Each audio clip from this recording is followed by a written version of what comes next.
Last night we had a 4.7 magnitude earthquake south of the state line, followed immediately by a 4.8 magnitude earthquake. Due to the intensity, the proximity, and the fact that they were occurred closely together, that triggered the criteria that we use in our earthquake response plan to initiate a field inspection of our infrastructure. That started early this morning.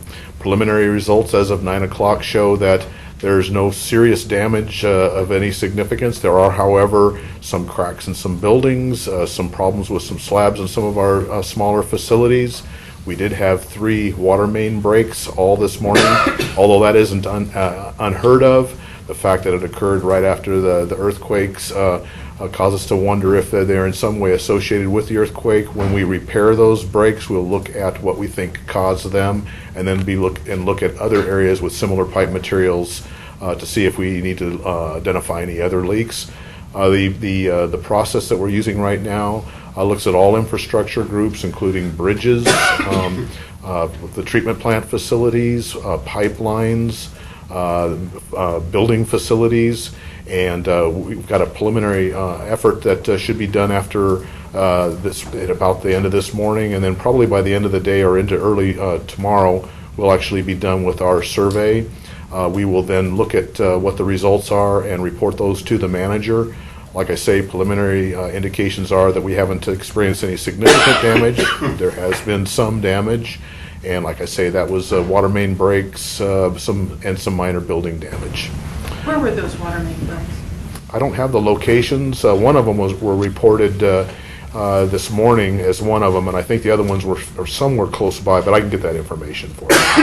And the buildings? The East Patrol Center, which the police East Patrol experienced some problems with the slab.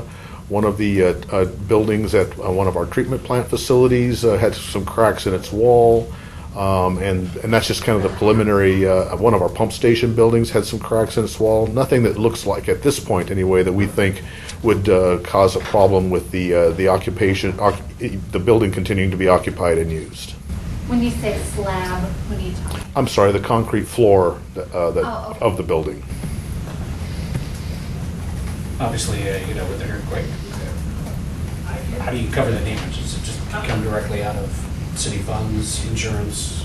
How does that kick up? I would direct your question to finance and risk, but what I can tell you is that we do have insurance coverage with a fairly significant deductible, and so that's how those damages would be covered. So we have earthquake insurance? Yes, ma'am.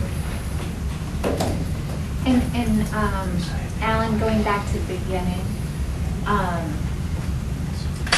when you said that because they were so close together, you sent out a team, or can you talk a little bit more about that?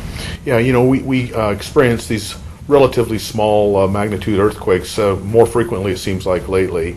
We don't initiate this kind of a damage assessment survey every time we have one of those. What we look for are events that represent what we think might be a greater amount of energy or a different kind of the way that energy is transmitted, either because of the location or the depth of the event, and we kind of monitor those events. If we think that we've experienced something that's different than what we experience more regularly, that's when we go out to look to see if it's caused any damage. The other thing that we use are reports from property owners, for example, of damage, cracks in their basement walls and what have you. And we used you folks to help get some of that information early this morning. There were some reports of some damage to basement walls out west reported by y'all, and that was part of the criteria that we used to go ahead and trigger our earthquake response damage survey. What's it called, the earthquake? Earthquake. It's part of our earthquake response plan, and it's a damage survey. Do you still have crews out? Yes, ma'am. Is there any way we could go along? Absolutely. If you'd like, I can get somebody to tell you where they're at and what they're looking at. And absolutely, we have some consultants who are looking at our bridges. Fortunately, we just got our bridges inspected here just not too long ago, but we have that same consultant going out and taking a look at kind of at the survey level to see if there's any new damage. So that might be somebody that you can shadow. We have crews that are out actually just looking at roads and manholes and bridges, or things that are constructed on fill. We got folks that are going out and actually looking at our facilities. So I'll go ahead and let you know. I'll give you a couple of contact names, and then you can go ahead and arrange to go out there and see them if you like.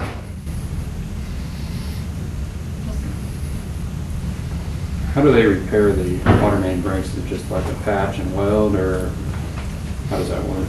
Yeah, it depends on the pipe material, but you're not far off. You know, you dig down, you uncover the pipe, you take out the damaged portion, you either replace it with a section of new pipe, or you put some kind of a repair band over the top of a compression fitting to repair the hole in the pipe. It depends on the kind of break and the kind of pipe that you have.